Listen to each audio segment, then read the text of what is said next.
Hey everybody, this is Scotty with Sketchy's Garage, and today we're going to talk about last night's episode of Mega Cash Days. It was the first episode. I like just throwing it out there, listening to you guys' comments on what you think, and how you feel about how the episode went. The first thing we're going to talk about is the format. What did you guys think about it? I think it's pretty creative, it's pretty cool, it's a little bit different. The only thing that kind of trips me up is I don't really know how I feel about the winners and the losers bracket. I like the losers bracket, but I don't think they should come back in at the very end.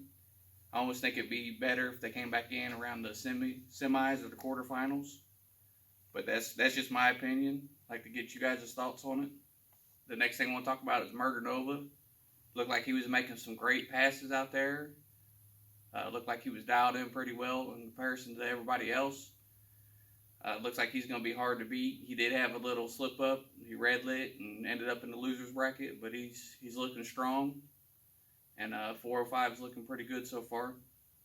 The next thing I want to talk about is the flashlight start. There's always big controversy between the arm drop and the flashlight. Which one's better? You can cheat this one. This way's perfect.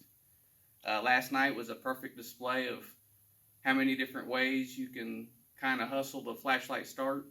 This is just my opinion, but I believe I've seen about all of them. We've seen the old trick where you come up and you already got the light on. We've seen that one once. We've seen the old where you take and pull the flashlight way far back, and then when you come back, it's already on. So it's really up to the person's flag in the race description of when the light was on. We've seen the old, it's off to the side like this, so only one person can kind of see it. We also seen the old, let's pull it back and to where this guy can't see it because your head's in the way of the light. Like I say, I was pretty disappointed for it to be the first night and to have that many shenanigans. It just lets you know that the hustle's everywhere. It ain't just in the arm drop. It can be in the flashlight start too. Next thing we want to talk about is who made the fastest pass. Like say Sean in Murder Nova, he was getting down the road. It looked like he was on it.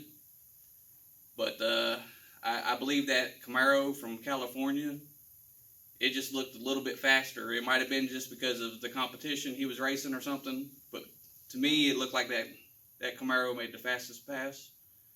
You guys tell me what you think in the comments below. Last night we seen Dwayne Mills wreck his car, tore it up real bad. Luckily he didn't get hurt bad, but it was a horrific wreck. One thing that kind of stuck out in my head is first on the scene was Axeman and the tuner for Dwayne Mills, and then I never really seen no 405 around. It kind of threw me for a loop because he's from Oklahoma. I would think that all them guys have kind of raced together a little bit, but maybe they're just from different parts. It just kind of threw me for a loop. I didn't really understand that. And the last thing I want to talk about, it kind of seemed like the 405 was a little bit disrespectful towards some of the other drivers, especially seemed like they was really disrespectful to Relic and the driver of Swamp Thing. I don't know if it was just like a camera shot that they played a trick on, or if it's just me, but it really seemed like they was a little bit disrespectful. They would, basically most of the guys that are fastest in America guys or no prep king guys, they was like, who are you? Like they didn't know who they was. I'm pretty sure Swamp Thing is just as recognizable as Big Chief is these days. So I kind of seen it as a little slide, but that's just me. You guys tell me what you think in the comments below. Would like to say again that I like reading all you guys' comments, chatting you up. Some of you guys go a little to extremes, call me a tool, a loser, or whatever else. If that's what you need to say to make it through your day, hey, I'll bear that load. It's not a big deal to me. So hope everybody has a good day. Hit the like and subscribe button. I'll catch you on the next one.